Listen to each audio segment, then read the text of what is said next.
Welcome to the deep dive.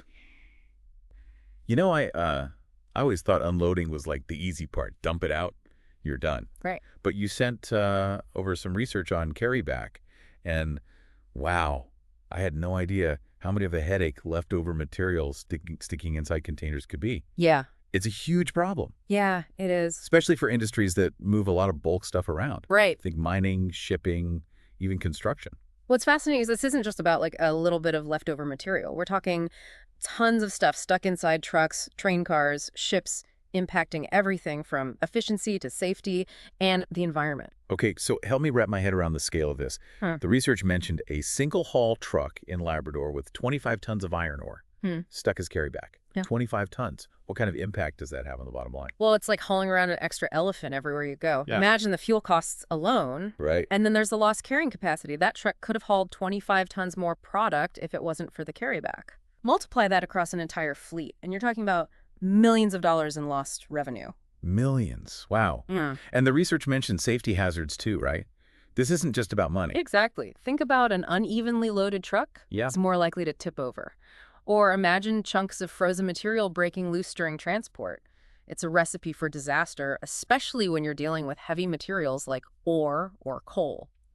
So why does this happen? Is it just that some stuff is naturally stickier than others? Well, it's more complex than that. It's a perfect storm of factors. Okay. Particle size is a big one. Okay. The smaller the particles, the more surface area they have to cling to the container walls. Uh-huh. It's like trying to shake flour off a surface compared to, say, pebbles. Makes sense. I've definitely experienced that baking. So smaller equals stickier. What else plays a role? Moisture is another key factor. Okay. Think about wet sand. Yeah. It clumps together and sticks to everything. Yeah. And when that moisture freezes, forget about it. It becomes like concrete. So temperature is a huge factor too, especially in colder climates. The research even mentioned something called a carryback curve, right? Yes, it basically shows how the problem skyrockets as temperatures drop. Okay. There's a study from the Canadian oil sands that found a direct correlation between water content and adhesion strength. The wetter the material, the more it's stuck, especially at low temperatures. So basically, if you're working with fine, wet materials in a freezing environment, you're in carryback hell.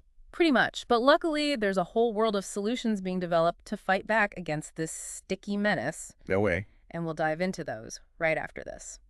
Welcome back to our deep dive into the world of carryback.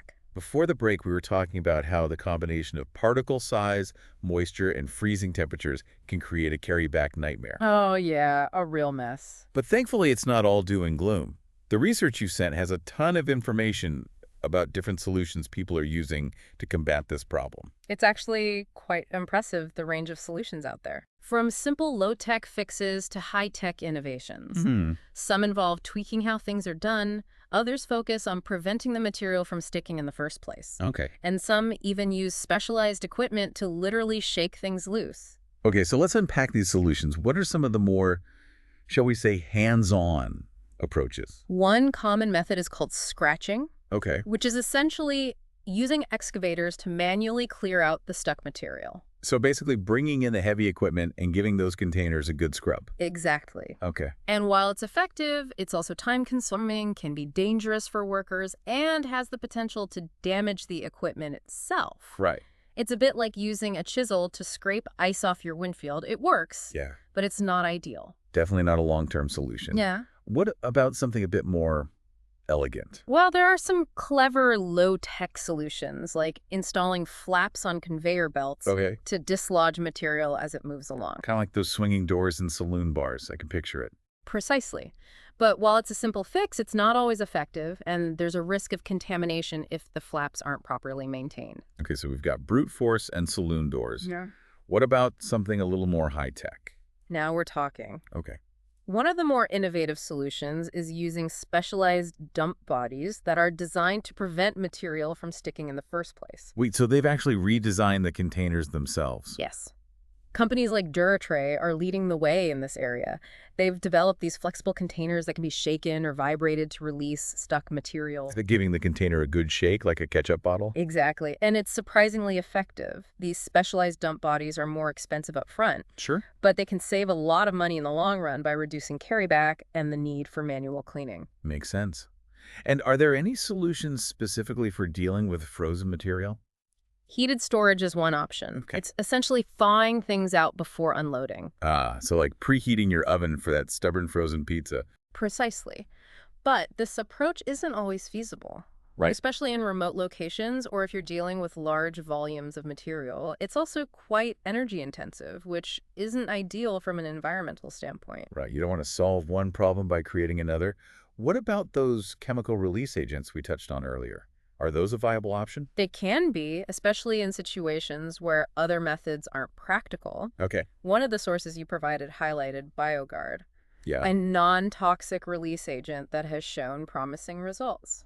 Non-toxic. That's good to hear. Yeah. But how does it work? It essentially creates a barrier between the material and the container walls, Okay. making it harder for the material to stick. Yeah. Think of it like non-stick cooking spray for industrial containers. So it's like giving the inside of the container a Teflon coating. You got it. Wow. And the best part is BioGuard is biodegradable, so it's a relatively eco-friendly option. That's great. They even have portable spray units that can be used in the field, making it a versatile solution. Okay, so we've got a whole arsenal of weapons to fight this carryback war. We do. From excavators to specialized dump bodies to non-stick sprays. A lot of options. But how do you know which solution is right for a particular situation? That's where things get really interesting. Okay. It's not a one-size-fits-all situation. Right. The best solution depends on a variety of factors, including the type of material being transported, the climate, the equipment being used, and even the budget. So it's about finding the right tool for the job. But that sounds pretty complicated. Where do you even begin? That's where data and collaboration come in. Okay. The research you sent emphasizes the need for industry-wide data collection and analysis. By understanding the problem on a larger scale, Okay. we can start to identify patterns and develop best practices. So instead of everyone trying to reinvent the wheel, we need to share information and learn from each other's experiences. Exactly. It's about moving beyond anecdotal evidence and towards data-driven decision-making. The research also mentions a study where a gold mine in central Queensland was losing a staggering 61,000 tons of material per year due to carryback. Wow, that's a lot. Yeah. That's a perfect example of why accurate measurement is so crucial. Right. Without knowing the extent of the problem, it's impossible to effectively address it. And that's where technology comes in. The research talked about some pretty high-tech systems for detecting carryback. Yes.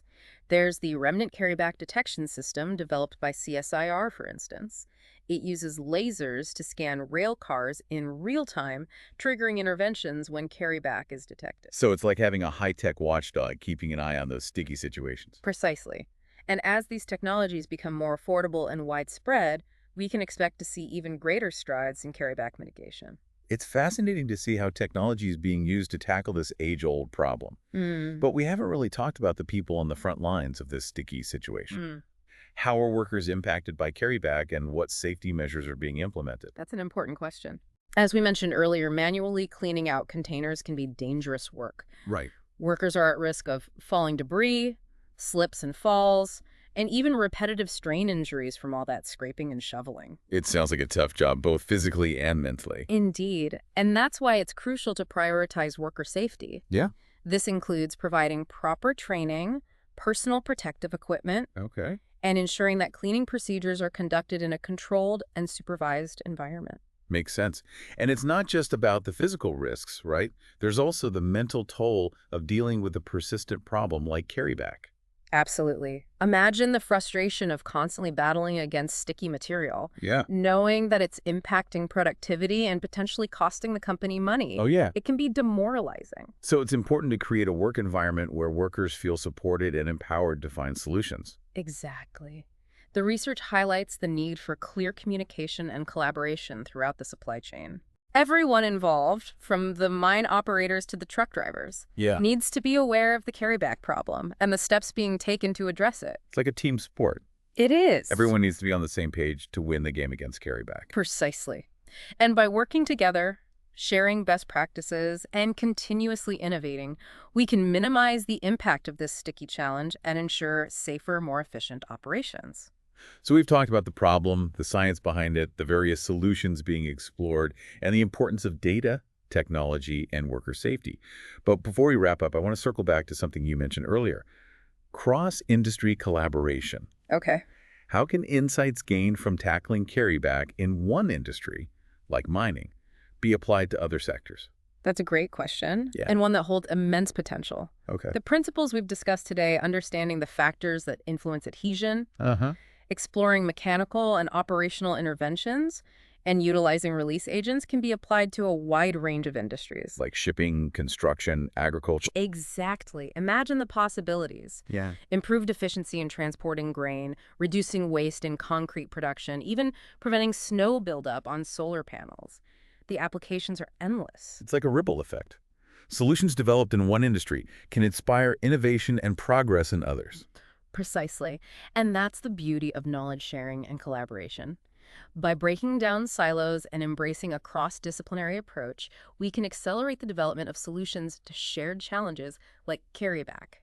This deep dive has really opened my eyes to the hidden complexities and far-reaching implications of this seemingly mundane problem. It has. I never would have guessed that sticky stuff could be such a big deal. It's a testament to the fact that even seemingly mundane problems can have profound implications. And as we've explored in this deep dive, the quest for solutions often leads to unexpected innovations and cross-industry collaborations. Well said. We've covered a lot of ground today, but I feel like we've only scratched the surface of this sticky situation. There's definitely more to uncover. But for now, let's take a moment to digest all this information and consider the wider implications of what we've learned. We'll be back after a short break to explore the environmental impact of carryback and what the future holds for tackling this sticky challenge. Stay tuned. We've been digging deep into the world of carryback. Yeah. You know, that stubborn material that just refuses to let go. Who knew? There was so much to learn about stuff sticking to other stuff. Right. But before we wrap up, there's one more important aspect we need to talk about: the environmental impact. Absolutely. And it's something that's often overlooked. It's easy to focus on the immediate costs, the lost revenue, the safety hazards. Yeah. But carryback has a ripple effect that extends far beyond the bottom line. So how does carryback impact the environment?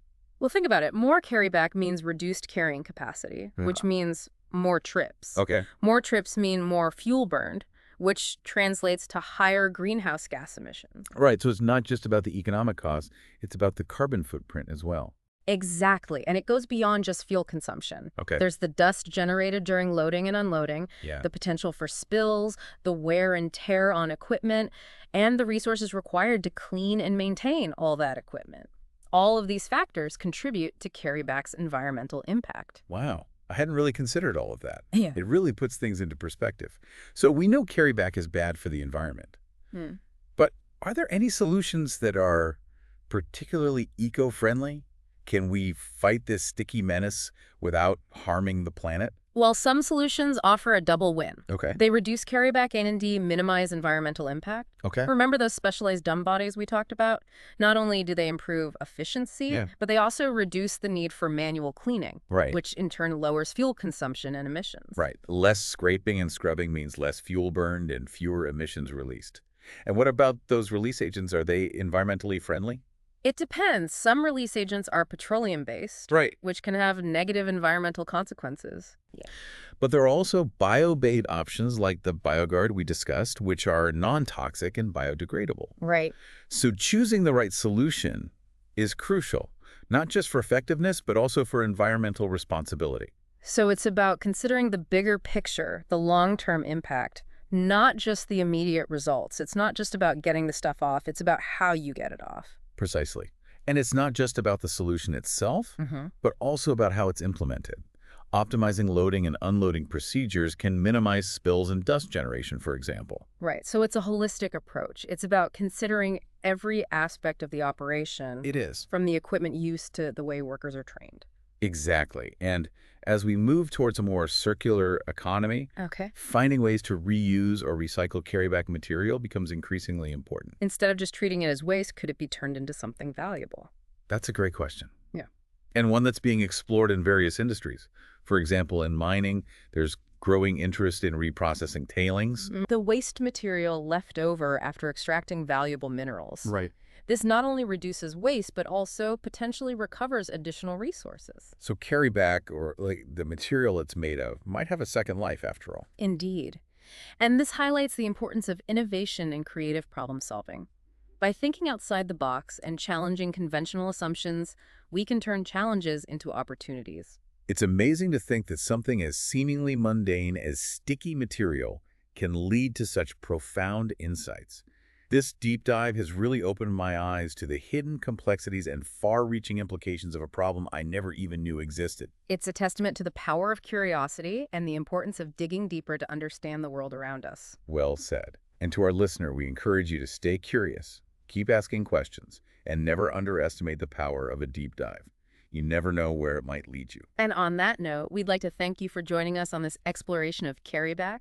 We hope you've enjoyed the journey and learned something new along the way. Until next time, keep those shovels clean, stay curious, and happy diving.